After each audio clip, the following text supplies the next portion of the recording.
జై తెలంగాణ, జై సింగరేణి. హెచ్ఎంఎస్ కార్యవర్గం అంతా కూడా గౌరవనీయులు రియాజ్ అహ్మద్ గారు అందరం కూడా కలిసి మరి బలరాం గారిని కలవడం జరిగింది. సింగరేణి సిఎండి గారిని ప్రత్యేకించి ఏదైతే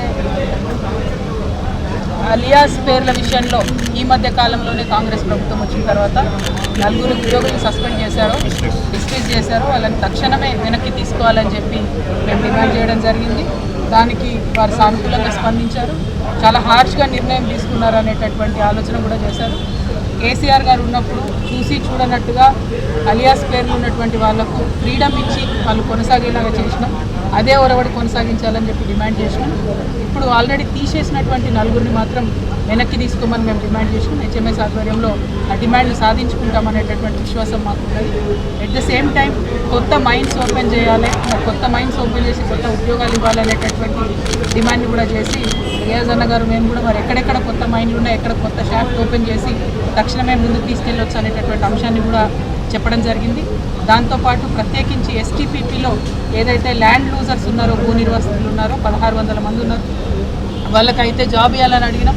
ఆ జియో సపోర్ట్ చేయడం లేదని సిఎండి గారు చెప్తే కూడా ఇదివరకు ఖైరీగూడెంలో ఇచ్చినటువంటి విషయాన్ని కూడా వారికి గుర్తు చేయడం జరిగింది.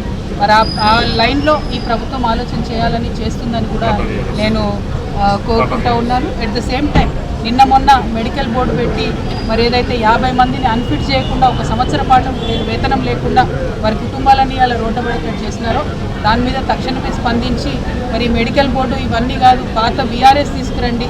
పాత విఆర్ఎస్ స్కీమ్ ఏదైతే 2 సంవత్సరాలు ఉన్నటువంటి కార్మికుడికి ఒక ఫ్రీడమ్ ఇచ్చి వాళ్ళు ఎవరిని కోరుకుంటే వాళ్ళ జాబ్లోకి తీసుకునే విధానాన్ని తీసుకురండి అని చెప్పి రియాజ్ అన్న గారు మేమందరం కూడా కోరడం జరిగింది. దాని పట్ల కూడా ఆలోచన చేస్తాం. దాని కాస్టింగ్ ఎంత అవుతుంది ఎంత చెప్పమని సిఎండి గారు చెప్పినారు. అదంతా కూడా హెచ్ఎంఎస్ నుండి మేము ఇంకా ముందు సబ్మిట్ చేయడం కూడా జరుగుతుంది. ఇట్లా 1 కాదు 2 కాదు ఏదైతే ప్యాంప్లెట్ వేసి ఉన్నామో దాంట్లో ఉన్నటువంటి దాదాపు 30 సమస్యల మీద మాట్లాడినాము. అన్నిటికన్నా ముఖ్యం ఇప్పుడు ఉండేటటువంటి హాస్పిటల్లో కనీసం మందు గోళీలు కూడా దొరుకుతలేవు. డాక్టర్ కనీసం చేయబట్టుకొని కూడా చూస్తలేడు ఏరియా హాస్పిటల్లో. దీన్ని తీవ్రంగా పరిగణించాలి, డాక్టర్స్ అందుబాటులో ఉండేలాగా చేయాలని చెప్పి కూడా మేము డిమాండ్ చేయడం జరిగింది. దాని పట్ల వారు ఆశ్చర్యం వ్యక్తం చేసినారు సిఎండి గారు. మరి ఎక్కడికక్కడ ఉన్నటువంటి జనరల్ మేనేజర్స్ మేము డిమాండ్ చేస్తున్నాము, మీ ఏరియా హాస్పిటల్స్ మీరు విజిట్ చేయండి, కార్మికుల పిల్లలకు కార్మికుల కుటుంబాలకు న్యాయం చేయండి.